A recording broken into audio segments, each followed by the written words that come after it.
मुंबईच्या पवईत एका धक्कादायक घटनेने सर्वांना हादरवून सोडले। राज स्टुडिओत 15 वर्षाखालील 20-22 विद्यार्थ्यांना ओलीस ठेवण्यात आलं। ही घटना ऑडिशनच्या नावाखाली चालवली जात होती। गेल्या 4-5 दिवसांपासून विद्यार्थी या स्टुडिओत प्रशिक्षणासाठी येत होती असं बोललं जातंय। पण आज अचानक रोहित आर्य नावाच्या व्यक्तीने विद्यार्थ्यांना एका खोलीत बंद करून ओलीस ठेवले आणि व्हिडिओद्वारे धमकी दिली आणि त्यात विद्यार्थ्यांनी का ओलीस ठेवलं गेलं हे सांगितलं।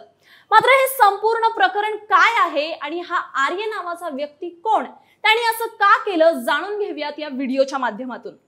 ऑडिशनच्या नावाखाली गेल्या 4-5 दिवसांपासून विद्यार्थी या स्टुडिओत प्रशिक्षणासाठी येत होते।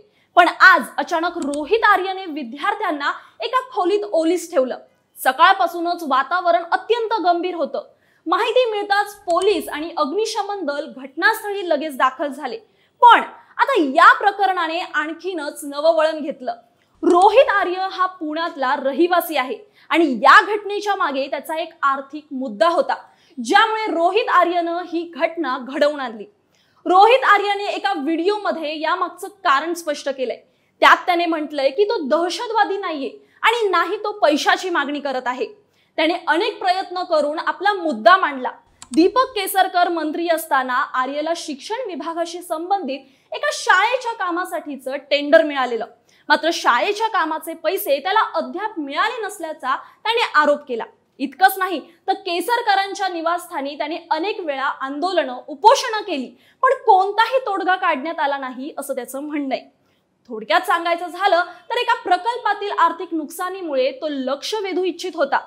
शिक्षण विभागासाठी आर्यने स्वच्छता मॉनिटर प्रोजेक्टसाठी लोन घेतला होता, पण त्याचे पैसे अजून मिळाले नाहीत आणि त्याला कोटी रुपयांचं नुकसान झालं। त्याचं म्हणणं आहे की हा प्रश्न फक्त त्याचाच नाही, अनेक लोकांसाठीही आहे आणि त्याला संवाद साधायचा आहे। त्यामुळे त्याने आपला मुद्दा समाज आणि प्रशासनाच्या लक्षात आणण्यासाठी हा निर्णय घेतला। मात्र घटनेची माहिती मिळताच पोलिसांनी, ब्लॅक कमांडो, अग्निशमन दलाने आणि स्थानिक प्रशासनाने तातडीने कारवाई केली।